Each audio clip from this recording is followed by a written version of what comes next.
La voz es el sonido del alma y el cuerpo su vehículo. En este laberinto de palabras y emociones, con el alma te damos la más cordial bienvenida. Conduce Silvia Verónica.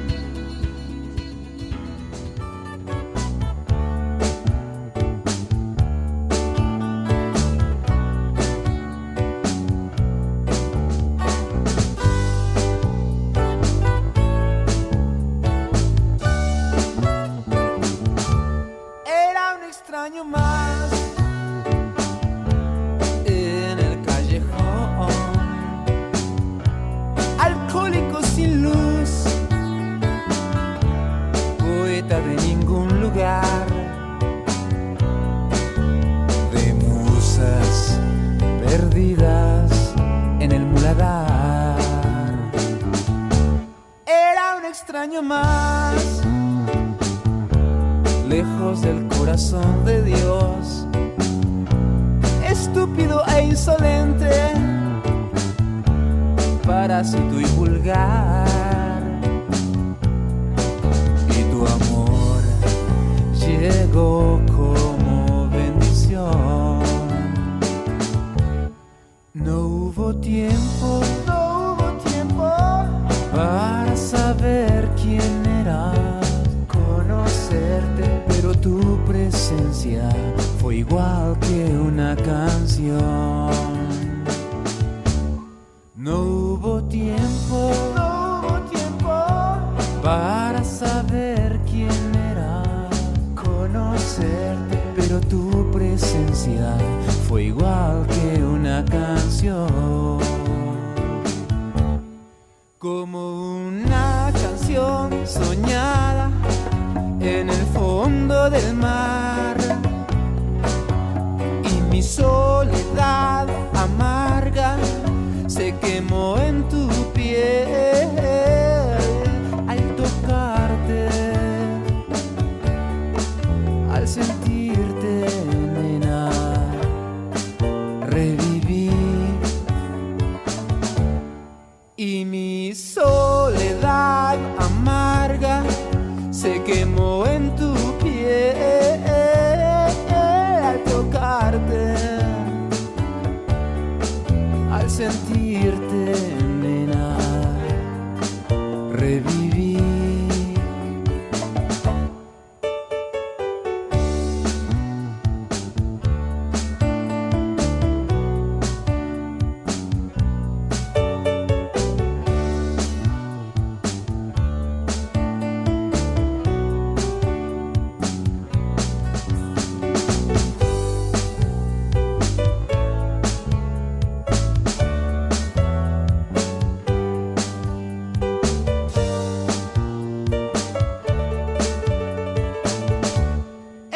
Extraño más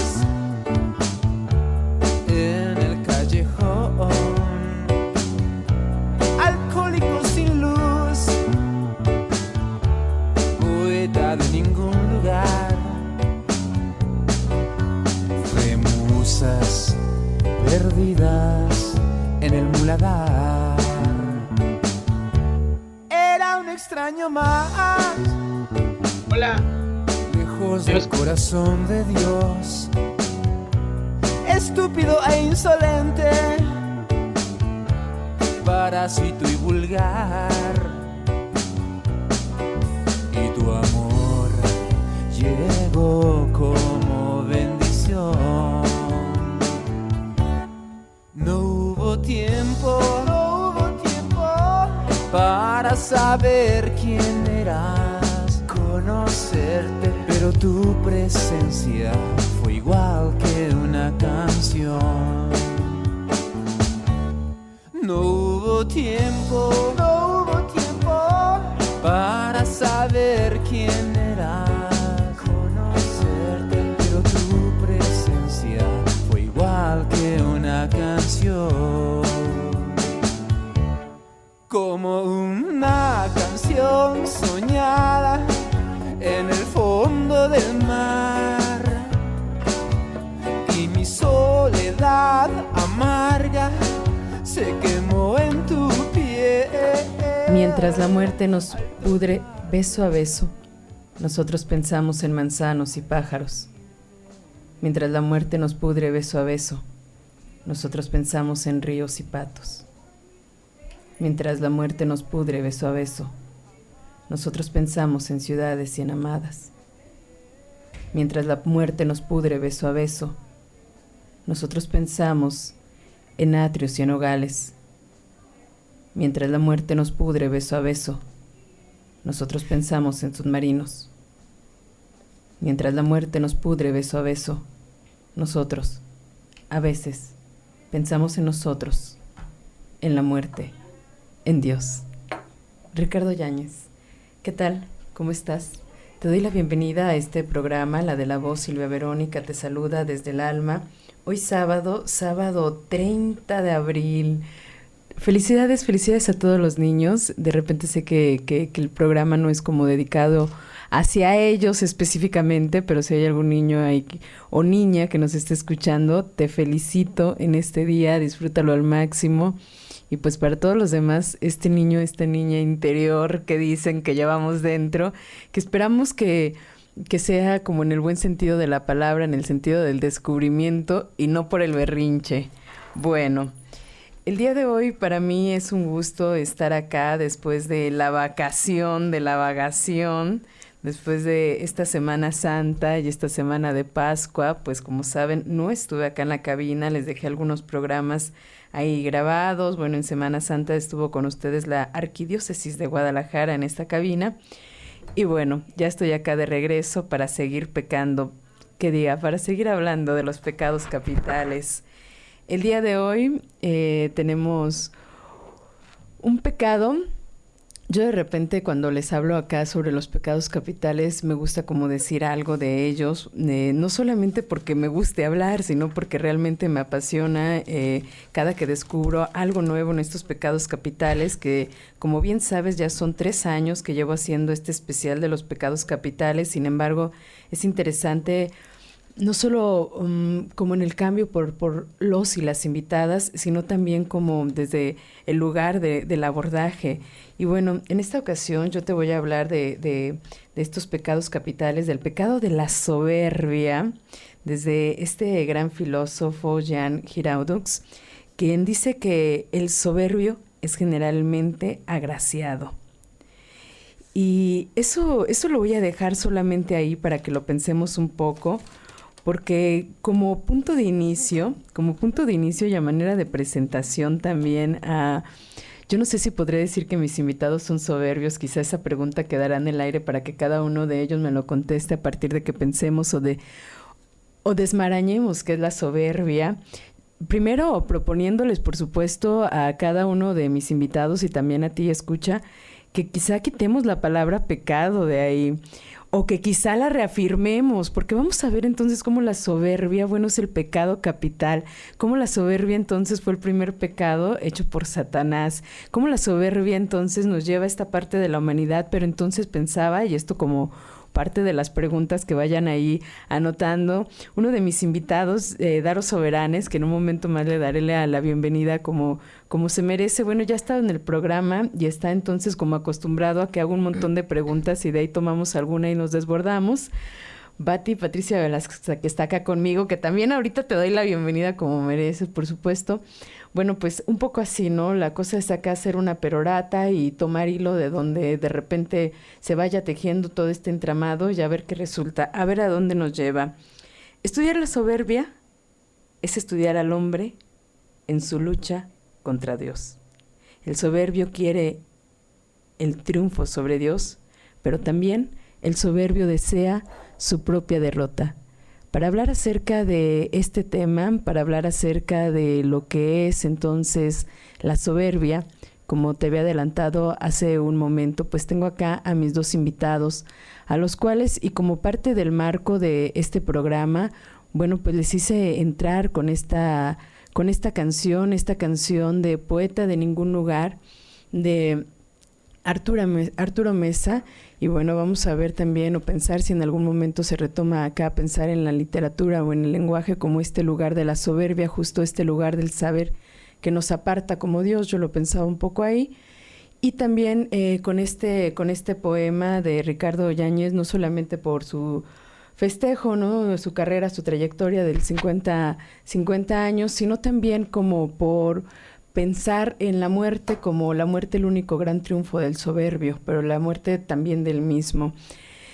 Para ello me acompaña ya acá en la cabina, directamente en la cabina, Patricia Velasco. Patricia Velasco, yo la pongo acá como poeta porque, bueno, prácticamente todo su trabajo, digo, que te podemos encontrar en otras cosas, en la locución también, en la producción también, dirigiendo talleres, pero prácticamente acá yo te puse como poeta porque todo tu trabajo va directamente ahí, tienes una cantidad impresionante de publicaciones que si yo me pongo a leer ahorita en todo lo que has participado, no nos da, pero has participado en publicaciones independientes, has participado en antologías, has sido ganadora del concurso nacional Contigo a la Distancia en el área de poesía, en este proyecto de la transtextualización, a Rosario Castellanos de este poema Kinsey Report que hablábamos hace un momento. ¿Cómo estás? Bienvenida, Patricia. Un placer, Silvia. Gracias por invitarme a hablar de este tema tan interesante. Pues, sobre todo para los escritores. Eso. Gracias a ti por aceptar. Y nos vamos con la presentación de mi siguiente invitado, que como te decía hace un momento, como ya te adelantaba, bueno, Tú ya le conoces, ya ha estado acá en diferentes programas, hemos hablado en diferentes momentos de él. Y bueno, pues él es Daro Soberanes, quien es originario de Ecatepec, ¿qué tal? Del Estado de México. Y bueno, pues Daro Soberanes es escritor, yo acá le pongo como escritor, bueno, porque hace poesía, también trabaja el ensayo, ha dado talleres sobre literatura. Hemos hablado acá de este grupo de estudio, El Ojo de Faitón. Y bueno, pues Daro, ¿cómo estás? Bienvenido, autor de Esfinge, La Soga. Y bueno, platícanos un poquito más. ¿Cómo estás, Daro? Bienvenido.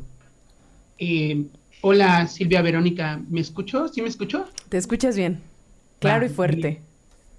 Pues como te he dicho muchas veces que nos contactamos, que siempre es un gusto, un placer, un honor, aunque suena cliché, no lo es acompañarte, ¿no? Acompañarte porque tú y yo somos de cierta forma compulsivos, obsesivos, enamorados, apasionados del propio diálogo, debate, pero sobre todo de toda esta onda de la psique humana. Y ahora, extendiéndome un poco, como menciona pues, nuestra acompañante de hoy, Patricia Velasco. Patricia Velasco, también obviamente dentro de la literatura, ¿no? Es cosa muy, muy humana, bastante humana. Bien. Yo veía por ahí, Daro, hablando de la literatura, que tú reposteabas este flyer, se me hace como de repente como muy chavorruco, anticuado decir flyer, pero no sé cómo decirlo. Sí, es chavorruco. Sí, ¿verdad? Bueno, ponías ahí el post. Ah, el post. Reposteabas, entonces ya con eso. Reposteabas la información de este programa y me pareció muy interesante porque colocabas de inmediato ahí a Edipo. ¿Por qué colocar ahí a Edipo? ¿Cuál fue la razón de ponerlo ahí? Yo lo pienso, pero muéstralo para el público y comencemos por ahí quizá un poco este debate. Yo ya hablaba de un dios y me parece ahí la idea del padre, la figura del padre. Sí, antes que nada me gusta pensar en la soberbia. Mira qué bonito suena ese enunciado, esa oración. Me gusta pensar en la soberbia. Me gusta pensar en la soberbia más como una idea, una construcción, un concepto, obviamente precristiano, ¿no? Este molde de los 7 pecados capitales a partir de la idea cristiana se me hace pues muy fresca o bastante, no sé, superficial quizá, ¿no? Porque la idea todavía va más allá, incluso más allá de los latinos, y aterrizando en Grecia, que es como que cuna de todo Occidente, de la lengua que estamos hablando ahorita y seguramente de el mayor porcentaje de lo que comentemos ahora. Y pues con esa quiero empezar pensando en la soberbia. Por eso la cita de estos mitos, ¿no? Porque creo que no puede haber mayor yerro humano, y por lo tanto quizá habrá que tener condescendencia con eso, que creerse sabedor de la verdad, ¿no? O creerse seguro de una verdad, ¿no? De la verdad de que yo no voy a matar a mi padre y yo no me voy a casar con mi madre.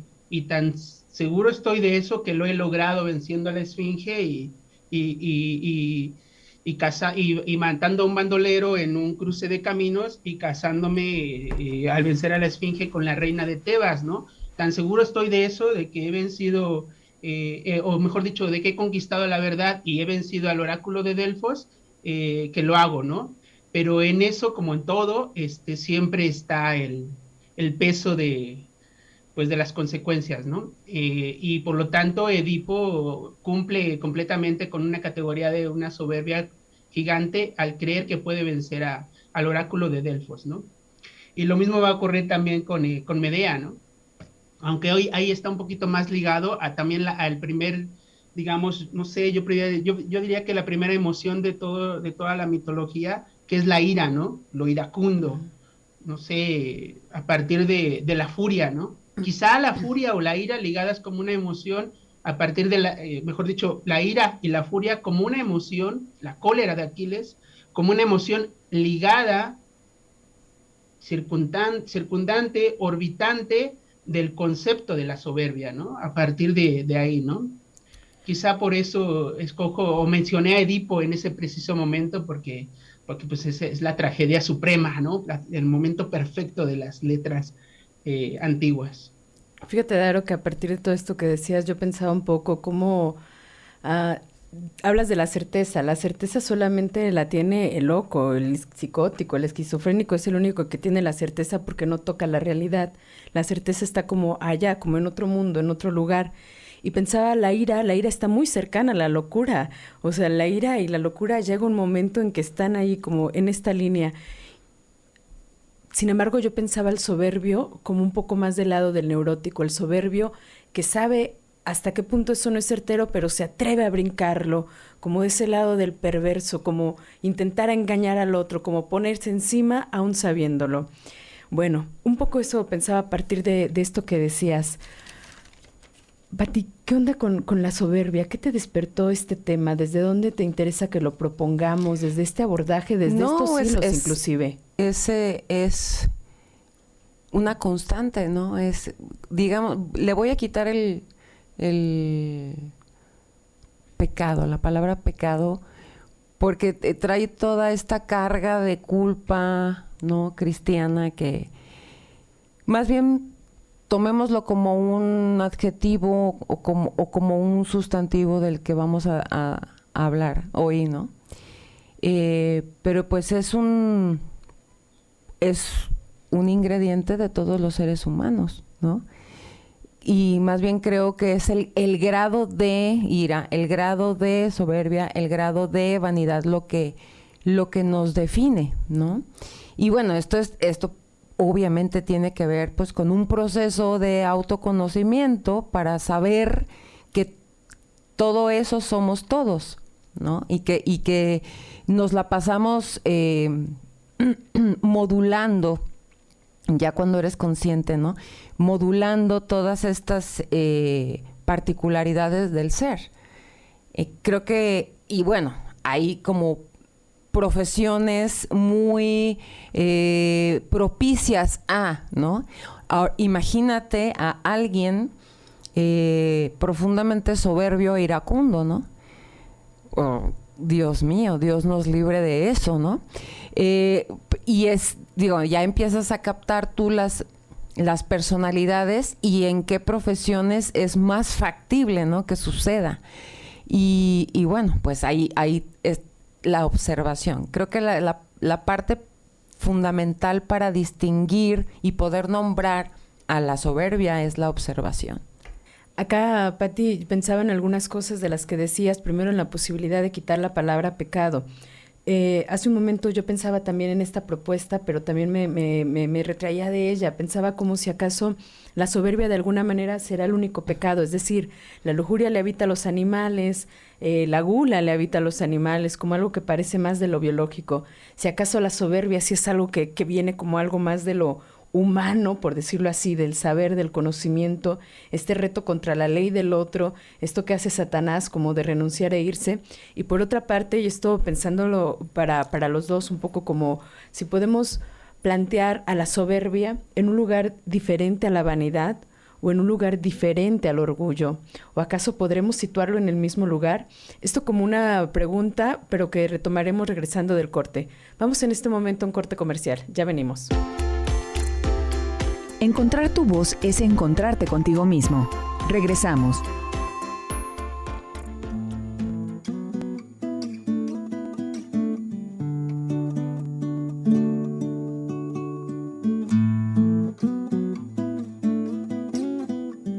Traigo un chantaje causando disturbios. Bailas con su mueca hasta doblarlo del susto. Y este mundo matraca que sube y que baja, donde la pena es muy flaca y no mata, si de la bruma sales tú. Voy contracorriente entre sueños de tiza. Traigo deseos urgentes por untar a escondidas. Y ya sé que es malo tener un amante en las manos y dejarlo pasar porque quieres ir por un helado en este mundo matraca que sube y que baja, donde la pena es muy flaca y no mata, si de la brisa sales tú.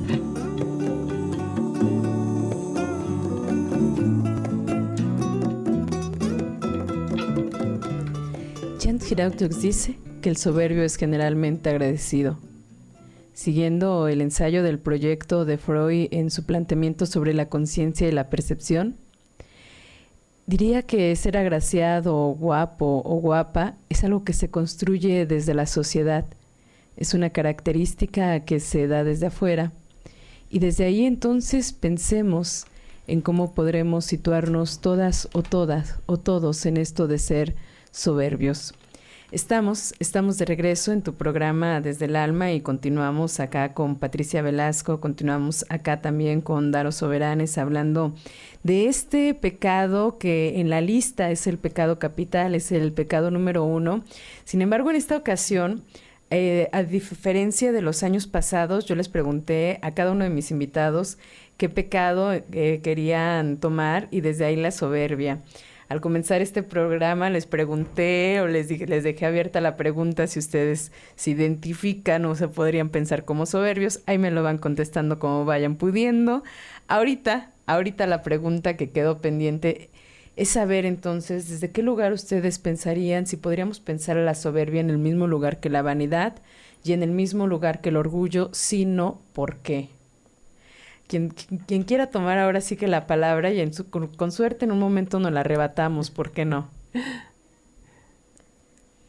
A ver. Creo que Daro está silenciado. A ver, ahí estás. Bueno, perdón, pienso que sí, Silvia Verónica.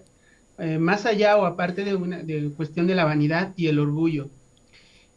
Estamos en 2022 y puedo pensar que la soberbia es simplemente este complejo de superioridad, así, como un complejo, ¿no? Como este grupo, esta intención de ideas o constructos de ideas que mejor convendría tenerlas resguardadas o tenerlas llevadas al inconsciente, contenidas, porque si no pasaríamos a un sufrimiento, porque el soberbio está dentro de los estados del sufrimiento, eso, aunque pareciera que no es así, ¿no? Pero realmente es así. Siempre que hay un exceso de ibris, mejor dicho, una propia ibris, hay, como lo decía al principio, hay un resultado de condena, ¿no? En ese asunto. Sin duda, cuando vemos a alguien que actúa pues desproporcionadamente, bueno, yo cuando veo esos actos o cuando yo mismo los cometo, al segundo, a los 2 segundos estoy pensando, los pedos, las broncas, el caos, la calamidad que ha de tener esta persona para actuar como ha actuado en este momento, ¿no? Es así, es una lectura lineal. Si tratamos de ser lo menos emocionales, o mejor dicho, lo más objetivos posibles. ¿Y eso no sería Porque una parte soberbia de tu lado, intentar entender o creer que sabes algo del otro? es que estoy partiendo nada más de una llaneza de sentimiento, en el sentido de sufrir o gozar o no sé, pero hace rato comentabas tú en este asunto de la distinción con los animales en cuanto a algunos pecados distintos, otros pecados, ¿no? Y cómo la soberbia pues es bastante humana. Yo diría, bueno, no solo estos pecados, sino también las otras defectos que aparecen también en la comedia de Dante, en la propia antesala del infierno y en el purgatorio, que son actos humanos, los pecados, estas incontinencias, que pasan siempre y necesariamente y primero por el filtro de la razón, de lo racional. Y de ahí ya se desprende a lo emocional. Nunca he entendido las cosas de una forma distinta, porque no somos ni reglas, ni conejos, ni tendederos, que aquí lo veo a la lejanía, y si no somos personas que racionalizan, y a partir de ahí los pecados son conscientes, digamos, ¿no? Son conscientes y son predeterminados, y de todos modos los hacemos. Y igual y no estamos pensando en el momento las consecuencias, pero las consecuencias están ahí. Entonces, no, sí parto yo quizá, ahorita que tú que atravesabas la palabra en el sentido de decir, ¿no será soberbio pensar eso? Bueno, si así, quizá con esa regla vamos a medir entonces todo, ¿no? Quizá no es soberbio lo que tú me has pensado. Yo por eso quiero regresar nada más a pensar así como una tábula rasa y decir, bueno... ya lo había dicho bueno, ya lo habían marcado la mitología griega o los propios dioses griegos en el castigo de esta culpa, que no te debes pasar de una raya, de una contención. La soberbia para mí es como pensar en la ibris griega, es decir, en la desmesura, en el hecho de que has transgredido una medida. Y fíjate quién te lo dice, ¿no? Yo que he escrito un tratado sobre la deslealtad y que me gusta cuando André Breton dice, querida imaginación, lo que me gusta sobre todo de ti es que no perdonas, ¿no? Pero a final de cuentas sí pienso en eso, sí pienso que al transgredir hay algo ahí que no debiste haber pasado, ¿no? Y qué peor transgresión que la pasión por el ser, ¿no? Este es un problema ontológico. La soberbia es un asunto no solo, digamos, del psicoanálisis o de la propia psicología o de la propia filosofía o de la propia literatura, sino es un asunto mucho más allá, ¿no? Es, final de cuentas, la pasión por ser, ¿no? Y eso no sé. A mí me parece que, digo, estoy de acuerdo con parte de lo que dices. Por eso hablaba yo de la observación. O sea, el hecho de observar como estamos compartiendo ahorita, cuando ves que a una persona se excede, ¿no? Y lo observas y tú lo detectas, soberbio sería ir a decirle, ¿no? Soberbio sería, lo que te está pasando a ti es esto y esto y esto y esto, y tú deberías de hacer esto. Eso es soberbio. Pero uno sí puede observar eso en las personas, en lo personal, como una especie de observación de uno mismo, porque finalmente somos un espejo. Entonces, si estamos observando algo en los demás es porque lo tenemos conocido en nosotros mismos. Entonces, aguas, ¿no? Aguas con esas observaciones y aguas con tratar de señalarlo, porque pues no quiero caer en este cliché de si señalas con un dedo, 3 te señalan a ti. Pero es cierto, porque, insisto, somos un espejo. Entonces, nosotros podemos identificar estas características en las personas sin caer en la soberbia, con el solo afán de observarse a uno mismo, ¿no? Entonces, en esta parte creo que estamos en la contraparte de la soberbia. Estamos en una especie de autoevaluación para que no siga sucediendo en nosotros. Ya cada quien que haga sus autoevaluaciones, ¿no? Pero por lo pronto a mí así me va. O sea, a mí así me va. Cuando yo observo ciertas características en las personas, realmente me las estoy preguntando a mí.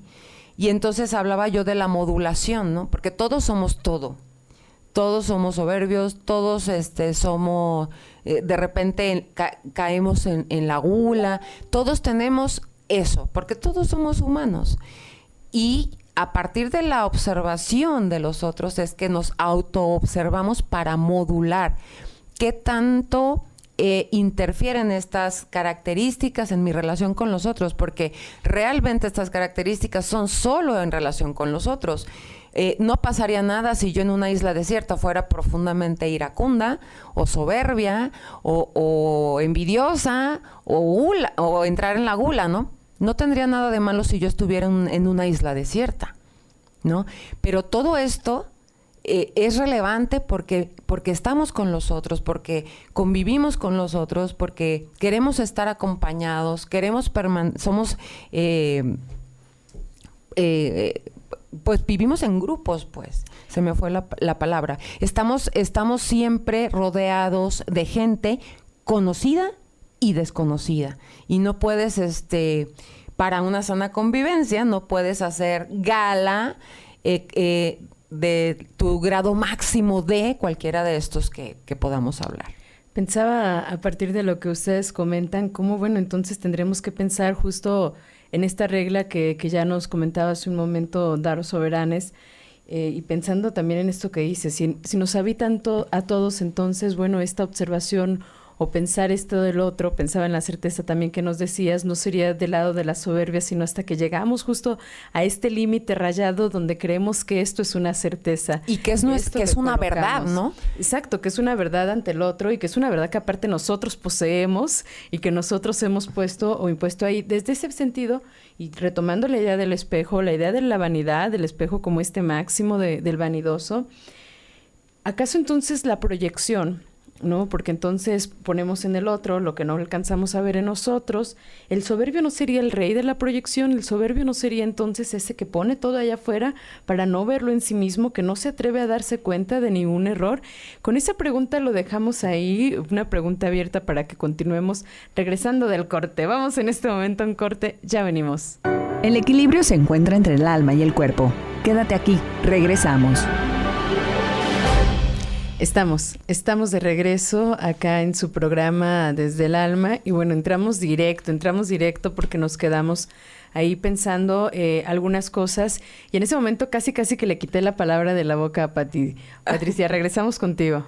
Es que fíjate que creo que la soberbia es posible que sea la más traicionera de todas. O sea, más que la vanidad. O sea, la vanidad se nota, la gula se nota, la avaricia se nota, la ira se nota, pero la soberbia es silenciosa y transparente. Entonces es como ese Pepe Grillo maloso que empuja la envidia. Ándale, tú vete, ¿no? O a la ira, explota, no permitas que te hablen así, ¿no? Es esta soberbia que está ahí empujando a los otros para que salgan, para que salgan, ¿no? Entonces esa es la que tenemos que observar, porque además es camaleónica, ¿no? Se disfraza de dignidad, se disfraza de humildad, se disfraza de activista, se disfraza de generosidad. Aguas con la soberbia, ¿no? Es como... Y se llena de títulos. Sí, ¿no? Y de libros publicados. También.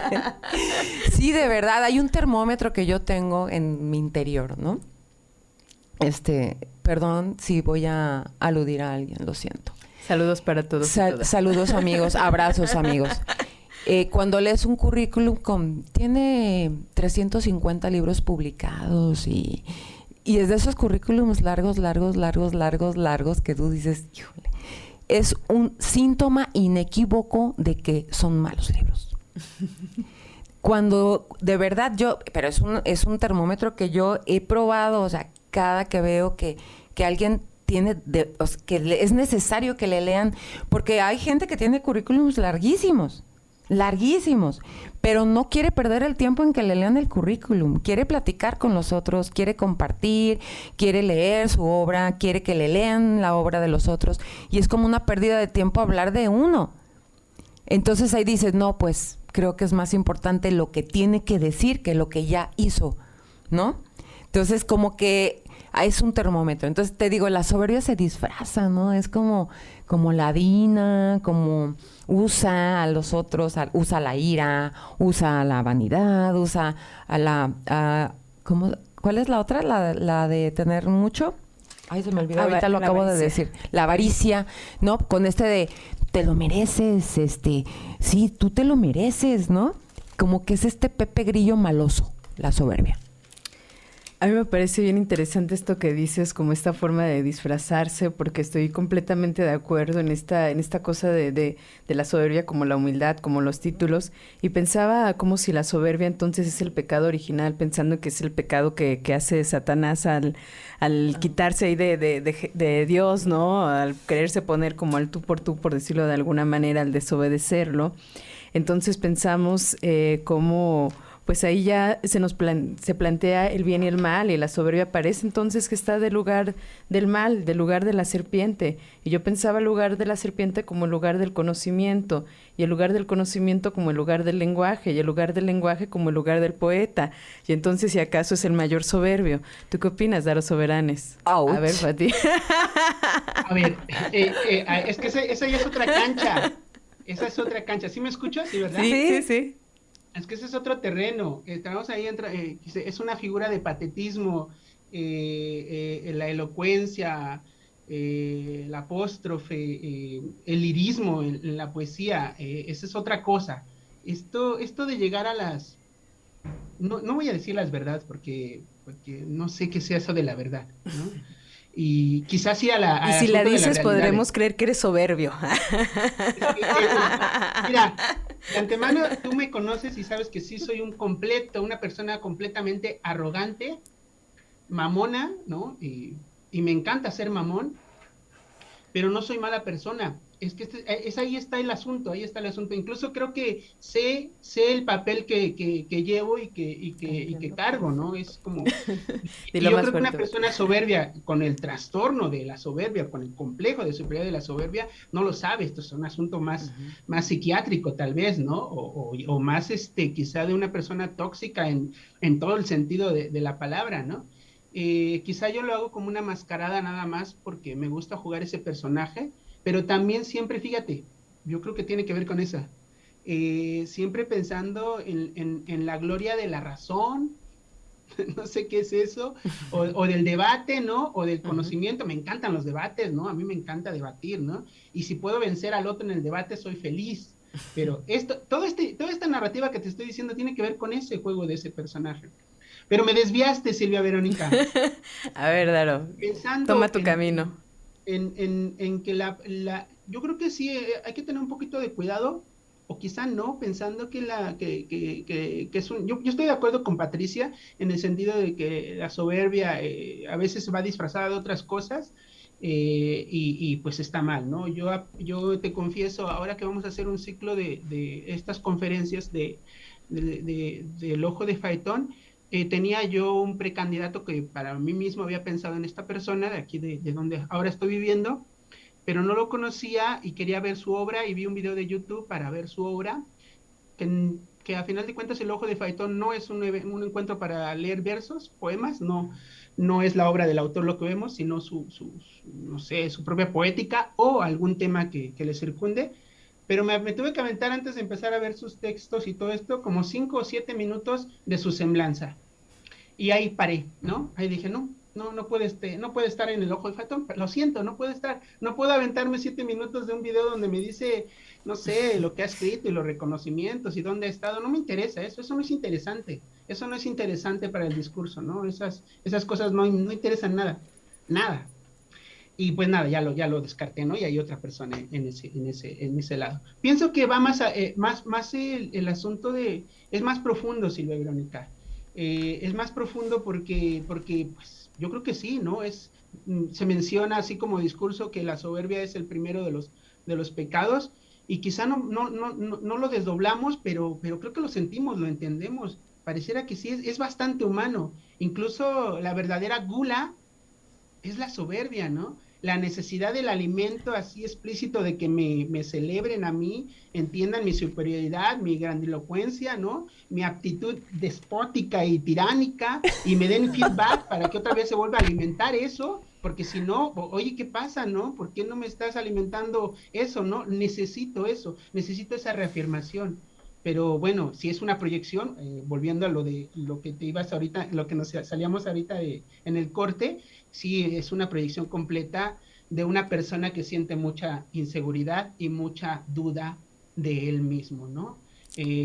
A final de cuentas es así, ¿no? Pensaba en este ejemplo que ponías y en lo que proponíamos sobre como este pecado original y entonces los grandes soberbios, los niños. No, ¿Cómo? los niños... Ajá, pensaba en esto que decías como del alimento y el niño es incluso Freud dice, bueno, baby king, ¿no? El rey, el niño es un momento donde es el rey y quiere toda la atención. Pero ¿sabes qué? Todo. ¿Qué creo que, bueno, el niño le falta el componente de la maldad? De la maldad de la conciencia, de saber lo que está haciendo. Sí, porque el niño es más bien está en la parte de exploración y de conocimiento, de adquirir conocimiento, ¿no? Por eso creo que si acaso le pudiera caer en la soberbia es porque está aprendiendo, ¿no? Porque no tiene conciencia, ni siquiera conoce la palabra soberbia, ¿no? Y creo que falta el componente de maldad que vas adquiriendo cuando vas creciendo, porque vamos, tenemos que reconocerlo.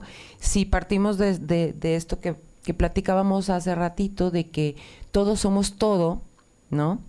Y que nos andamos reflejando siempre en los otros, y que eso es un ejercicio muy interesante de poder hacer para poder tú ser mejor, como dice Davo, ¿no? De ser mejor persona. Nada, para uno mismo, para uno mismo, para la conciencia nada más, ¿no? Y entonces si tú dices, mira, esa persona creo que tiene esto y esto y esto, pero seguramente le pasó esto y esto, pero tú lo piensas, no se lo vas a ir a decir, simplemente lo piensas como para tú corregir, pero un niño no hace toda esta elaboración, un niño no hace toda esta elucubración.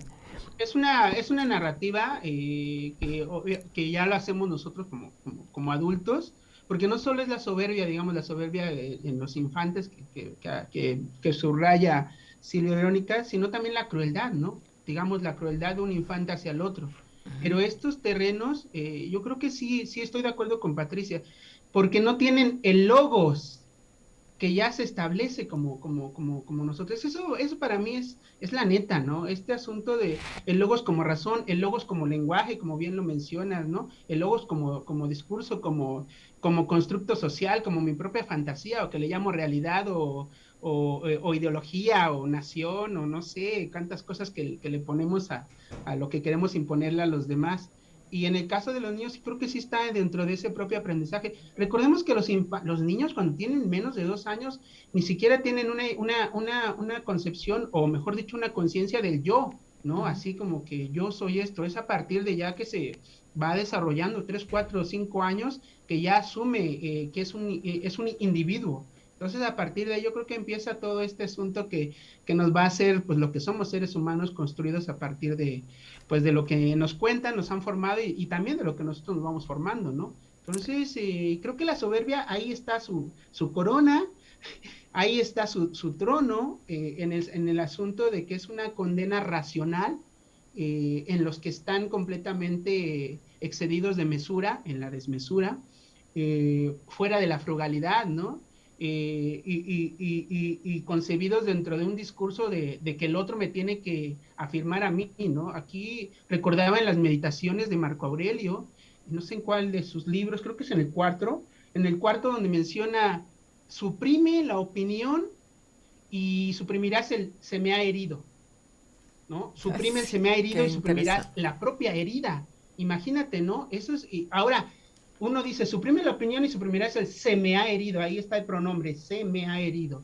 Y también tú suprime ahora ese enunciado, se me ha herido, y de esa forma tú suprimes la herida. Eso a mí, yo soy fan de los estoicos, así, a morir, ¿no? Pero ahora, si tú no solamente suprimes la opinión de los demás, sino tu propia opinión, ¿no? Uh-huh. Eso es el asunto. Ahí está el meollo, ¿no? Saber que puedes engañar a los demás, pero tú no te puedes engañar a ti mismo, ¿no? Eso yo lo he hablado varias veces en el tratado sobre la deslealtad, ¿no? Este asunto de encajar la daga sabiendo que las consecuencias que va a haber en el otro, ¿no? Que realmente es como todos somos, iba a decir todos somos uno, pero bueno, ya no sé cómo pueda sonar eso, pero como todos somos realmente todos sí somos una, la propia humanidad, pues el daño es propio, ¿no?